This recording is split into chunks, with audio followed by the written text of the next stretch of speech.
Udah siap memuji nama Tuhan? Ayo dong sama-sama tepuk tangannya.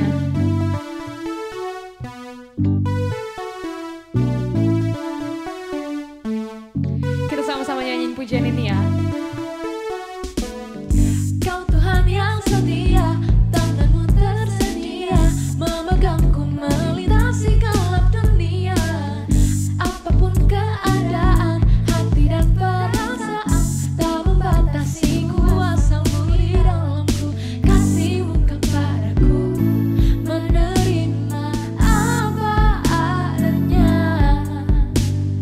Dalam kelemahanku kuasa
isi hatiku.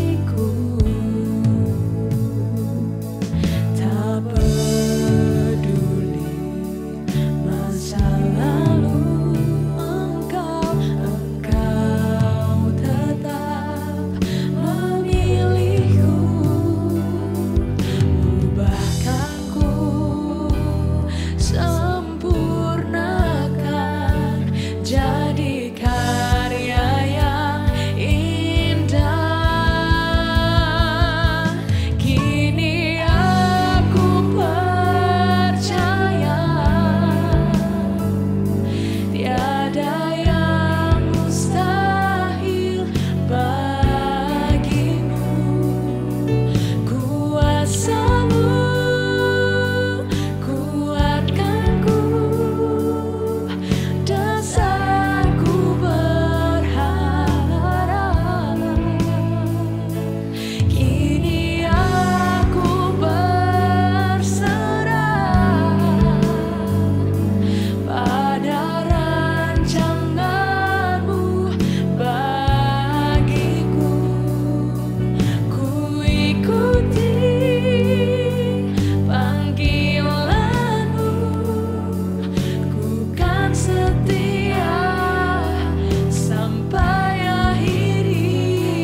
Tuhan Yesus, terima kasih buat hari ini. Terima kasih kalau Engkau udah hadir di tengah-tengah ibadah kami, walaupun kami harus beribadah masih dari rumah. Tuhan, kami percaya hadirat-Mu nggak terbatas oleh ruang dan waktu, dan kami percaya dalam setiap season dalam kehidupan kami, Engkau selalu bekerja, Engkau selalu setia, Engkau nggak pernah meninggalkan kami. Sebentar kami mau memberikan persembahan, kami juga mau mendengarkan firman-Mu, biar Engkau sendiri yang berbicara kepada kami, supaya kami bisa bertumbuh dan menjadi semakin serupa dengan Engkau, Tuhan. Terima kasih Bapa, hanya di dalam nama-Mu kami berdoa dan bersyukur. Haleluya, amin. Teman-teman, sekarang kita akan memberikan persembahan. Persembahan dapat diberikan melalui scan ke QR Code ataupun transfer ke nomor rekening yang tertera di layar. Sebelum kita memberikan persembahan, mari kita deklarasikan persembahan kita pada hitungan yang ketiga. 1, 2, 3. Pada saat kami membawa persembahan, kami percaya pintu sorga terbuka dan berkat Tuhan dicurahkan. Setiap anak muda diberkati di kampus, marketplace, dan komunitas di mana kami berada. Kami memperoleh hikmat, kecerdasan, perkenanan untuk menjadi anak muda yang kreatif dan mampu menyelesaikan permasalahan yang ada. Pelindungan Tuhan atas hidup kami, keluarga kami, komunitas kami, dan pekerjaan kami sempurna.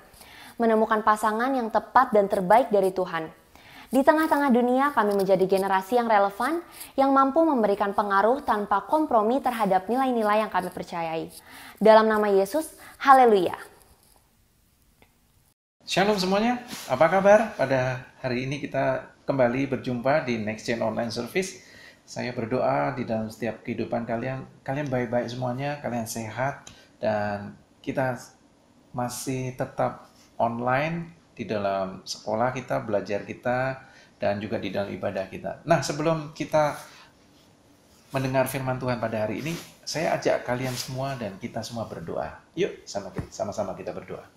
Bapak, kami bersyukur untuk hari ini kami boleh memuji dan menyembah Tuhan di dalam ibadah online, dan kami percaya kuasa hadirat-Mu juga menjamah setiap hidup kami, dan Tuhan, Engkau mencukupi segala apa yang kami perlukan dan menjadi kebutuhan setiap kami. Dan kami percaya Tuhan, Engkau menyertai kami dan beri kesehatan kepada setiap kami. Biarlah kasih karunia anugerah-Mu menyertai setiap kami dan kami semua yang ada di rumah. Kami berdoa Tuhan hari ini, kami mau mendengar dan merenungkan firman-Mu. Tuhan bicara buat setiap kami, dan Tuhan sampaikan isi hati dan pesan-Mu buat kami semua. Dan kami rindu lewat firman yang kami renungkan, kami baca, dan kami dengar hari ini. Itu menjadi bagian iman di dalam kehidupan kami. Dan kami melakukannya dalam kehidupan kami sehari-hari. Dan waktu kami melakukannya, Tuhan menyertai kami dan membuat kami berhasil dalam setiap kehidupan kami. Dan pada hari ini, kami mau buka hati dan pikiran kami mau fokus, kami mendengar firman-Mu. Di dalam nama Tuhan Yesus, kami sudah berdoa. Haleluya. Amin. Puji Tuhan, kita masih ada di online service, dan saya berdoa setiap kehidupan kita semua dalam keadaan baik, dan Tuhan memberkati, menyertai setiap kehidupan kita, sehingga kita tidak kekurangan satu apapun. Kasih karunia Tuhan menyertai kita, anugerah Tuhan bersama-sama dengan kehidupan kita semua dan sekeluarga kita. Nah, pada hari ini kita mau merenungkan firman Tuhan lewat tema Afterlife, seri yang kedua. Sebelum kita nanti membahas firman ini, saya ingin sedikit ceritakan pengalaman saya pada waktu itu. Nah, pada saat saya usia SMA, ya, ada teman saya yang ulang tahun ke-17, dan teman saya ini adalah teman SMP saya. Jadi kami, dia SMA-nya di tempat kita berbeda sekolah, dan pada saat dia ulang tahun ini, saya diajak teman saya untuk hadir di pesta ulang tahun dia. Di tengah-tengah pesta, di tempat pesta itu, ya kita semua senang, sukacita, dan semuanya luar biasa. Tapi satu hal yang membuat saya agak berbeda adalah teman-teman saya yang SMP dulu, yang saya kenal, tidak seperti yang saya kenal waktu pada saat itu di SMA, ya. Dan juga ada teman-teman baru yang saya juga belum kenal, dan di tengah-tengah pesta yang meriah itu, saya merasa bahwa diri saya sendiri, ya. Saya merasa nggak dinotis sama teman-teman saya, dan teman-teman saya yang lain juga mereka asik dengan teman-teman yang lain. Ya. Nah, Seperti biasa, ya pokoknya setelah pesta kita makan, ya makan asik aja makan, dan setelah pesta ya kita pulang. Ya saya pun juga pulang ke rumah. Ya ada teman-teman yang lanjutkan kegiatan mereka, ya mereka nonton midnight show di 21, ya ada juga yang dengan kesibukan mereka dan teman-teman mereka, ya mereka sibuk dengan nonton balapan. Setelah itu, ya biasa di malam minggu anak muda ada yang mereka yang suka trek-trekan balapan, kebut-kebutan, ya mereka nonton, ya tapi saya nggak lakukan hal itu, ya. Nah teman-teman, pernah nggak kita mengalami satu situasi seperti di pesta tadi, ya kita melihat satu hiruk pikuk di sana, keramaian di situ, tapi kita merasa bahwa diri kita sendiri gitu, ya. Kita tuh seperti ikan cupang yang ada di dalam stopless, ya. Kita sendiri di dalam stopless itu, sementara di lingkungan sekitar mereka juga melihat bahwa kita ada, ya. Ikan itu ada, tapi di sisi ikan itu tidak ada seorang pun yang bersama-sama dengan dia, ya. Jadi kadang kita merasa bahwa kita tidak diperhatikan, kita merasa nggak dinotis, kita merasa dicuekin, kita merasa nggak diperduliin gitu, ya. Dan mungkin kita mengalami hal seperti itu, ya. Kayaknya kok diri saya ini nggak berarti, ya. Kayaknya diri saya ini nggak penting buat mereka, buat orang lain di sekeliling saya gitu. Nah, hari ini kita akan mau belajar dari satu murid Tuhan, ya, yang juga pernah mengalami perasaan yang sama pada saat itu, ya. Nah di Minggu Paskah ini kita akan merenungkan dari satu tokoh yang mengalami pengalaman yang mirip, ya, terjadi dalam kehidupan dia dan mungkin juga dalam kehidupan kalian, ya. Nah kita akan belajar dari kitab Yohanes pasalnya yang ke-20, ayatnya yang ke-11 sampai 18. Ya. Kalau ada Alkitab di dekat kalian, mari sama-sama kita buka Yohanes pasal 20 ayat 11 sampai 18. Ya. Ini mengisahkan tentang satu murid Tuhan yang bernama Maria Magdalena. Ya. Maria Magdalena dikenal sebagai seorang pengikut Tuhan Yesus yang setia, ya, salah satu murid Yesus, ya. Lingkaran luar dari 12 murid, ya. Jadi mungkin dia circle-nya di luar dari 12 murid Tuhan Yesus. Kita baca sama-sama Yohanes pasal 20 ayat 11 sampai 18. Tetapi Maria berdiri dekat kubur itu dan menangis. Sambil menangis, ia menjenguk ke dalam kubur itu, dan tampaklah olehnya 2 orang malaikat berpakaian putih, yang seorang duduk di sebelah kepala dan yang lain di sebelah kaki di tempat mayat Yesus terbaring. Kata malaikat itu kepadanya, "Ibu, mengapa engkau menangis?" Jawab Maria kepada mereka, "Tuhanku telah diambil orang dan aku tidak tahu di mana ia diletakkan." Sesudah berkata demikian, ia menoleh ke belakang dan melihat Yesus berdiri di situ. Tetapi dia tidak tahu bahwa itu adalah Yesus. Kata Yesus kepadanya, "Ibu, mengapa engkau menangis? Siapakah yang kau cari?" Maria menyangka orang itu adalah penunggu taman, ya. Lalu berkata kepadanya, "Tuan, jikalau Tuan mengambil dia, katakanlah kepadaku di mana Tuan meletakkan dia, supaya aku dapat mengambilnya." Kata Yesus kepadanya, "Maria." Maria berpaling dan berkata kepadanya dalam bahasa Ibrani, "Rabuni," artinya guru. Kata Yesus kepadanya, "Janganlah engkau memegang aku, sebab aku belum pergi kepada Bapa. Tetapi pergilah kepada saudara-saudaraku dan katakanlah kepada mereka bahwa sekarang aku akan pergi kepada Bapakku dan Bapamu, kepada Allahku dan Allahmu." Maria Magdalena pergi dan berkata kepada murid-murid, "Aku telah melihat Tuhan," dan juga bahwa dia yang mengatakan hal-hal itu kepadanya. Teman-teman, hari ini kita belajar dari satu murid Tuhan yang bernama Maria Magdalena. Maria Magdalena adalah seorang pengikut Tuhan Yesus, ya. Dia memiliki background, dia mengalami pelepasan, ya.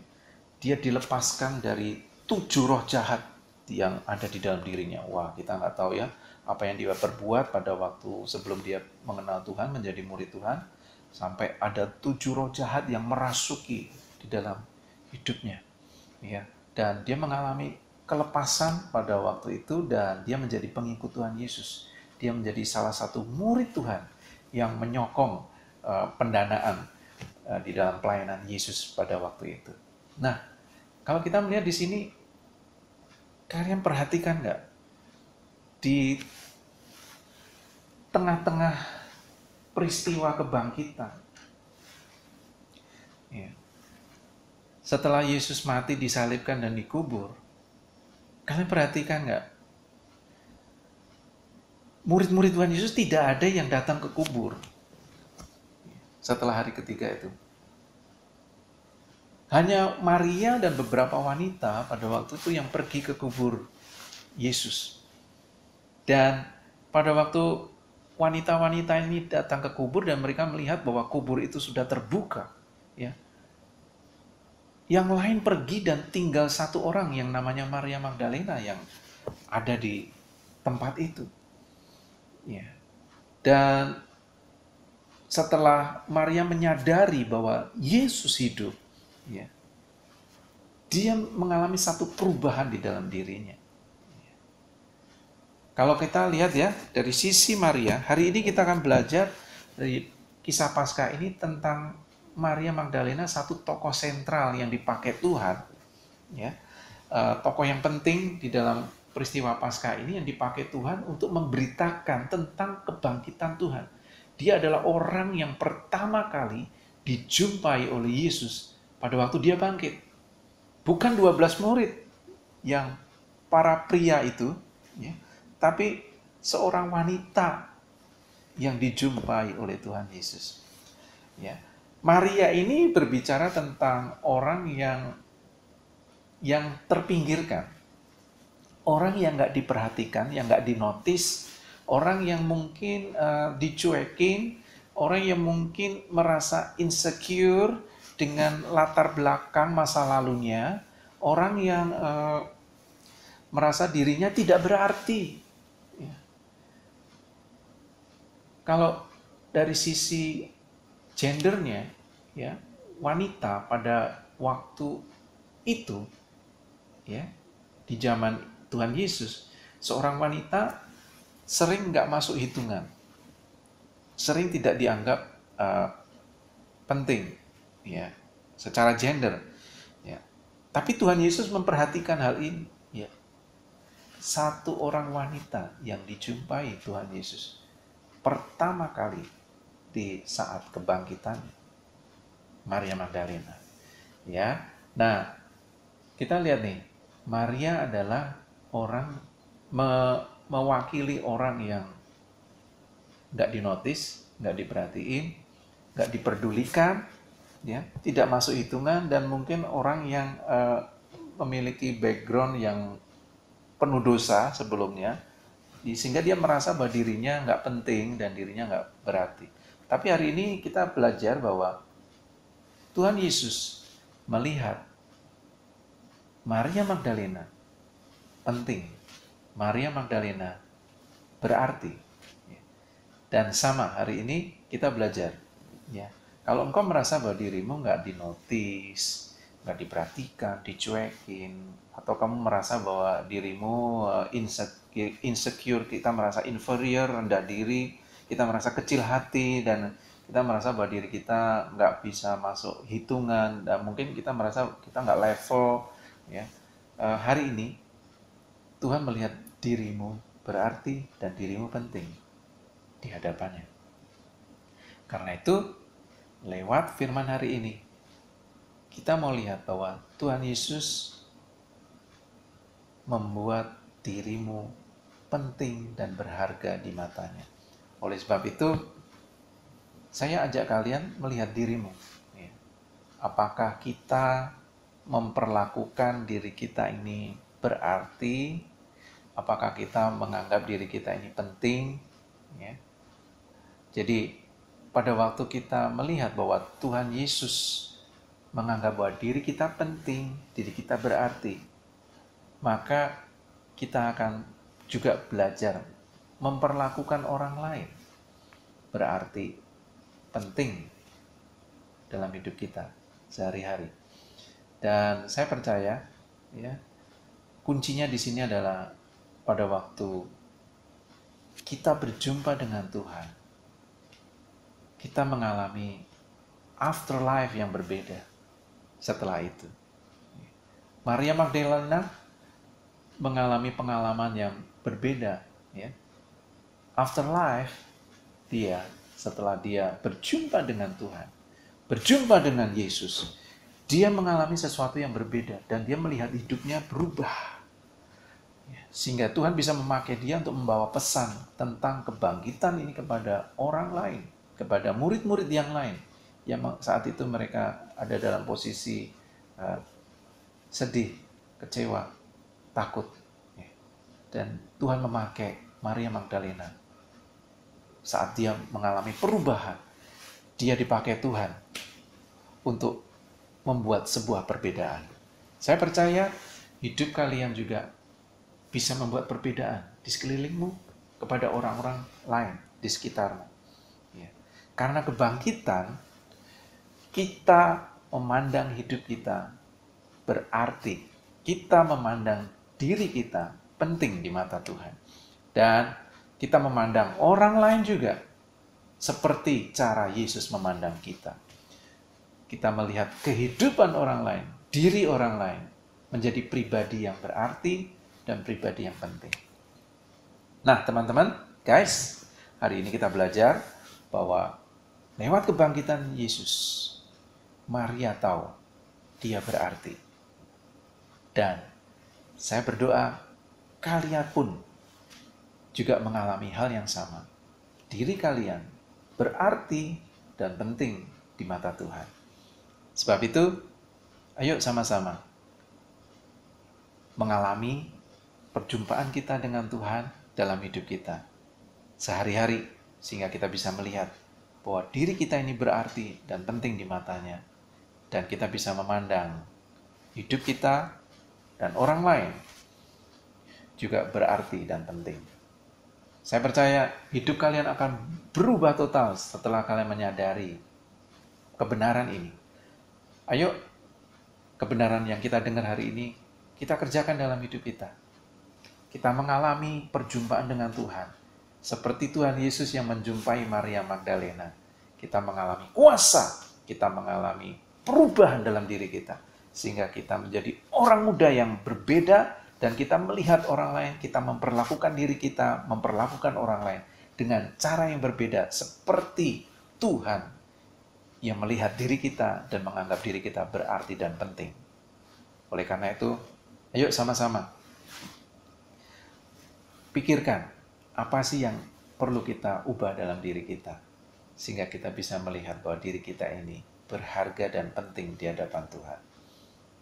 Mari sama-sama saya ajak kita semuanya berdoa lewat kebenaran yang kita dengar pada hari ini. Kami mengucap syukur Tuhan, hari ini kami belajar mengenali diri kami berarti dan penting di mata Tuhan. Dan lewat kebangkitan Tuhan Yesus yang memandang setiap kami menjadi pribadi yang penting, menjadi pribadi yang berarti, kami boleh melihat bahwa Tuhan begitu mengasihi kami. Tuhan begitu menerima kami. Tuhan memperdulikan dan memperhatikan hidup kami. Oleh karena itu Tuhan, apa yang Tuhan sudah kerjakan dalam hidup kami, buat kami menyadari bahwa kami menjadi orang yang diperhatikan Tuhan, orang yang diperdulikan oleh Tuhan. Tuhan, aku berdoa untuk teman-teman mereka yang ada di rumah. Saat mereka melihat kebenaran ini, biarlah mereka tahu bahwa Tuhan juga memperhatikan kehidupan mereka. Tuhan memperdulikan hidup mereka. Dan mereka memandang diri mereka, memperlakukan diri mereka berbeda setelah mereka mengenal kebenaran ini. Dan mereka pun juga dapat memandang orang lain berubah. Memandang orang-orang di sekitar mereka berubah. Mereka tetap memperhatikan orang-orang lain. Mereka memperhatikan dan memperdulikan pribadi-pribadi di samping mereka, dimanapun mereka ada, sehingga mereka memperlakukan orang lain dengan seperti Tuhan Yesus yang melihat dan memperhatikan hidup mereka. Dan mereka menjadi pribadi yang berubah. Terima kasih Tuhan Yesus untuk kebenaran-Mu pada hari ini. Biarlah kami lakukan dalam kehidupan kami sehari-hari dimanapun kami ada. Di dalam nama Tuhan Yesus, kami menyerahkan seluruh teman-teman kami yang mendengar kebenaran ini. Haleluya. Amin. Tuhan Yesus memberkati semuanya. Shalom saudara, mari sama-sama kita mempersiapkan hati kita untuk menerima perjamuan kudus. Siapkan anggur dan roti saudara. Jika saudara sudah mempersiapkannya, saya jemput saudara untuk bangkit berdiri dimanapun saudara berada.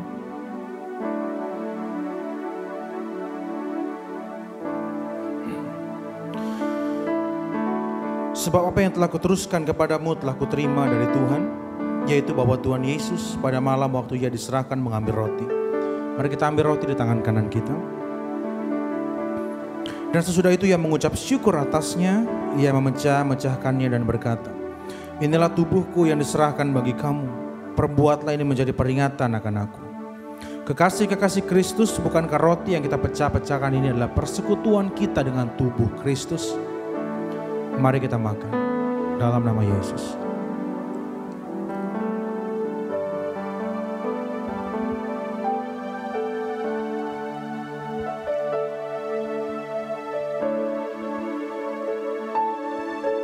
Mari kita angkat cawan di tangan kanan kita di hadapan Tuhan. Demikian juga Ia mengambil cawan sesudah makan lalu berkata, cawan ini adalah perjanjian baru yang dimeteraikan oleh darahku. Perbuatlah ini setiap kali kamu meminumnya menjadi peringatan akan aku. Bukankah cawan pengucapan syukur yang atasnya kita ucapkan syukur ini adalah lambang persekutuan kita dengan darah Kristus? Mari kita minum dalam nama Yesus.